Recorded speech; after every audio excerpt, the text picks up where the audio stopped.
मुख्यमंत्री आणि दोन्ही उपमुख्यमंत्री वारंवार सांगतायत की आम्ही ओबीसीला धक्का लावू देणार नाही. आणि एकीकडे मॅरेथॉन बैठक चालू आहे.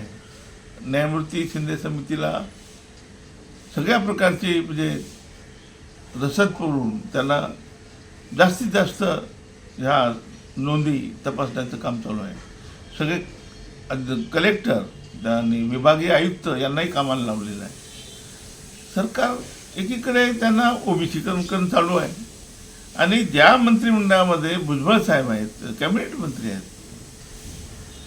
तेच ओबीसीचे अन्याय करत आहे आणि तेच ओबीसीचं नेतृत्वही करत आहे. हे असं कसं आहे?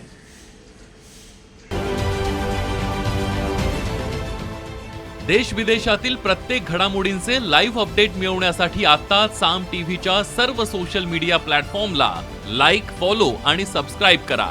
तसंच सर्व नोटिफिकेशनसाठी बेल आयकॉन प्रेस करायला विसरू नका.